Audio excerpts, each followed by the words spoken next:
आइए जानते हैं आज के प्रमुख अंतर्राष्ट्रीय खबरों को। पहले एक नजर आज की हेडलाइंस पर। घोषी की जनता ने बीजेपी को दी 50,000 की पछाड़। भारत आए ब्रिटिश पीएम सुनक का जय सियाराम से स्वागत, केंद्रीय मंत्री अश्विनी चौबे ने किया रिसीव। डुमरी उपचुनाव में एआईएमआईएम का क्या रहा हाल, असदुद्दीन ओवैसी ने भी किया प्रचार।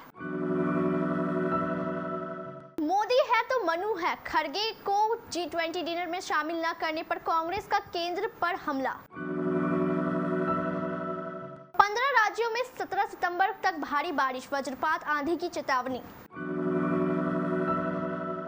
आतंकी हमले में 15 जवान और 49 नागरिकों की मौत, घटना से ये पूरा देश हिल गया। पहले फायरिंग की फिर दागे मोर्टार, तालिबान के पाकिस्तान पर एक साल में 300 से ज्यादा हमले। वेदांता से तोड़ी डील, अब भारत में चिप बनाने के लिए फॉक्सकॉन को मिला नया पार्टनर। बॉक्स ऑफिस पर शाहरुख खान ने रचा इतिहास, जवान बनी सबसे बड़ी ओपनर फिल्म। भारत के खिलाफ सुपर 4 मैच से पहले पाकिस्तान को लगा बड़ा झटका, आईसीसी ने किया ऐलान। 6 राज्यों की 7 विधानसभा सीटों पर बुधवार को हुई उपचुनाव की मतगणना जारी है। बीजेपी त्रिपुरा की 2 सीटों पर बड़ी जीत हासिल कर चुकी है। घोसी सीट पर भी सपा ने अपनी जीत का ऐलान कर दिया है। इन उपचुनावों को विपक्षी गठबंधन इंडिया के लिए एक महत्वपूर्ण परीक्षा के रूप में देखा जा रहा है, जिसका आगामी राज्य विधानसभा चुनावों और 2024 के लोकसभा चुनावों पर प्रभाव पड़ने की संभावना भी है। जिन 7 विधानसभा सीटों पर उपचुनाव हुए उनमें उत्तराखंड की बागेश्वर, उत्तर प्रदेश की घोसी, केरल की पुथुपल्ली, पश्चिम बंगाल की धूपगुड़ी, झारखंड की डुमरी और त्रिपुरा की बॉक्सनगर और धनपुर शामिल है। राजधानी दिल्ली में G20 समिट के लिए विदेशी मेहमानों के आने का सिलसिला शुरू हो चुका है। ब्रिटेन के पीएम ऋषि सुनक दिल्ली पहुंच गए हैं। बता दें कि ब्रिटिश के पीएम सुनक का जय सियाराम से स्वागत किया गया। केंद्रीय मंत्री अश्विनी चौबे उन्हें रिसीव करने के लिए एयरपोर्ट पहुंचे थे। बतौर ब्रिटिश पीएम यह उनका पहला भारत यात्रा है। केंद्रीय मंत्री अश्विनी चौबे के मीडिया सलाहकार पंकज मिश्रा ने बताया कि स्वागत के दौरान केंद्रीय मंत्री चौबे ने ब्रिटेन के प्रधानमंत्री उनके पूर्वजों की धरती पर अभिनंदन करते हुए जय सियाराम से अभिवादन किया।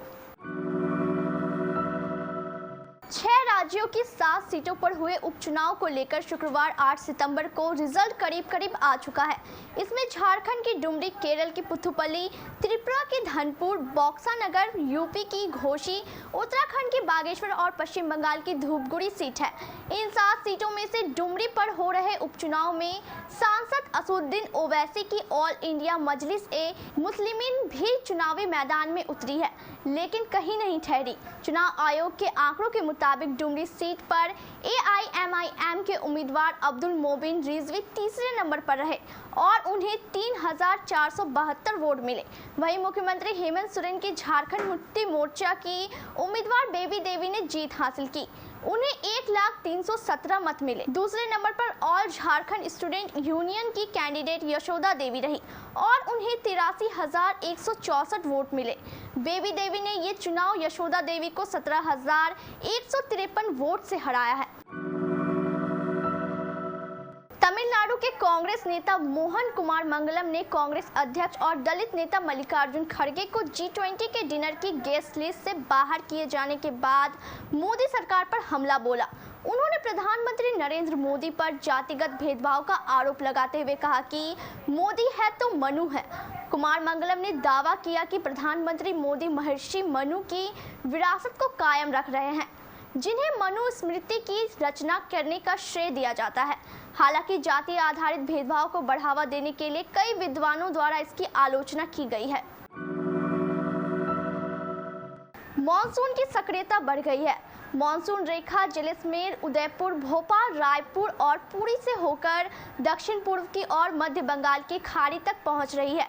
दक्षिण आंतरिक उड़ीसा और आसपास के क्षेत्र पर साइक्लोन सर्कुलेशन बना हुआ था, जो अब दक्षिण छत्तीसगढ़ आसपास के क्षेत्र पर बना हुआ है। मौसम विभाग के मुताबिक 24 घंटे मध्य प्रदेश, विदर्भ, कोनक, गोवा, केरल, छत्तीसगढ़ के कुछ हिस्से में आज भारी बारिश का रेड ऑरेंज अलर्ट जारी किया गया है। वहीं तेलंगाना, उत्तरी तटीय आंध्र प्रदेश, लक्षद्वीप पर उड़ीसा में हल्के से मध्यम बारिश के साथ भारी बारिश की संभावना जताई गई है।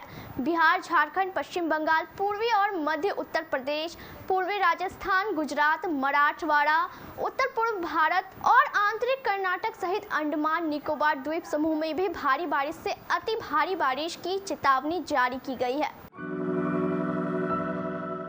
ऊंचे ऊंचे पहाड़ों पर बर्फ की चादर, नदी में कलकल बहता पानी और मनमोहक नज़ारे। सर्दी के मौसम में चित्राल की खूबसूरती कुछ ऐसी ही होती है। पाकिस्तान की खैबर पख्तूनख्वा प्रांत का सबसे बड़ा शहर चित्राल, जहां पाकिस्तान अफगानिस्तान बॉर्डर के करीब पाक सेना और तहरीक-ए-तालिबान पाकिस्तान यानी टीटीपी के बीच जंग छिड़ी हुई है। अल जजीरा की रिपोर्ट के मुताबिक इस हमले में अब तक पाकिस्तान के 4 सैनिक और टीटीपी के 12 लड़ाके मारे जा चुके हैं। फायरिंग के साथ शुरू हुई जंग में अब टीटीपी ने पाकिस्तान पर मोर्टार दागने भी शुरू कर दिए हैं। गुरुवार को 3 बार मोर्टार दागे गए हैं। हालांकि यह पूरी जंग पाकिस्तान के इलाके में ही चल रही है। माली की अंतरिम सरकार ने बताया कि 7 सितंबर को इस्लामी आतंकवादियों ने एक आर्मी कैंप और नाइजर नदी में एक नाव पर हमला किया। इसमें 15 जवानों और कम से कम 49 नागरिकों की मौत हो गई है।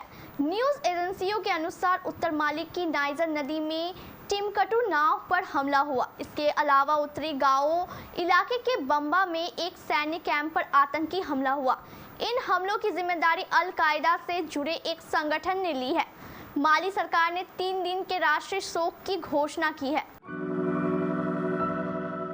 ताइवानी कंपनी फॉक्सकॉन ने बीते दिनों वेदांता से डील तोड़ने का ऐलान किया था।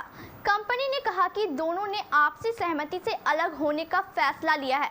हालांकि ताइवानी कंपनी ने डील तोड़ने के साथ ये भी कहा था कि उनका भारत में निवेश को लेकर इरादा नहीं बदला है। अब खबर आ रही है कि ताइवानी फॉक्सकॉन टेक्नोलॉजी ग्रुप भारत में सेमीकंडक्टर फैक्ट्री लगाने के लिए एसटी माइक्रो इलेक्ट्रॉनिक्स एनवी के साथ मिलकर काम कर रहा है। ब्लूमबर्ग की रिपोर्ट के मुताबिक फॉक्सकॉन और फ्रेंच इतालवी एसटी माइक्रो ने मिलकर भारत में 40 नैनोमीटर चिप प्लांट लगाने के लिए आवेदन करने की योजना बनाई है। योजना ये है कि ये दोनों मिलकर जो चिप बनाएंगे, जिसका इस्तेमाल कार, कैमरे, प्रिंटर और कई अन्य मशीनों में किया जाता है। बॉक्स ऑफिस पर कमाई के मामले में सुपरस्टार शाहरुख खान अब बॉलीवुड के असली किंग बन गए हैं। उनकी फिल्म जवान ने पहले दिन की कमाई में कई ऐतिहासिक रिकॉर्ड बनाए। हिंदी, तमिल और तेलुगु में रिलीज हुई इस फिल्म ने घरेलू बॉक्स ऑफिस पर रिकॉर्ड तोड़ ओपनिंग मिली है। वहीं दुनिया भर में भी कमाई के मामले में सबको पीछे छोड़कर नया मुकाम हासिल किया है। इतना ही नहीं, जवान की इस कमाई के साथ शाहरुख खान बॉलीवुड के ऐसे पहले सुपरस्टार बन गए हैं जिसकी 2 फिल्मों को 100 करोड़ की ओपनिंग मिली है। एशिया कप 2023 के सुपर 4 राउंड का आगाज हो चुका है। भारत और चीन प्रतिद्वंदी पाकिस्तान के बीच एशिया कप के सुपर 4 राउंड का मुकाबला आगामी रविवार यानी 10 सितंबर को खेला जाना है। इस मुकाबले को लेकर भारत और पाकिस्तान ही नहीं, दुनिया भर के क्रिकेट फैंस उत्साहित है। हालांकि इससे पहले बाबर आजम की कप्तानी वाली टीम को आईसीसी रैंकिंग में बड़ा झटका लगा। 10 सितंबर को भारत और पाकिस्तान के बीच जो मुकाबला होना है वो भारतीय समयानुसार दोपहर 3 बजे खेला जाएगा।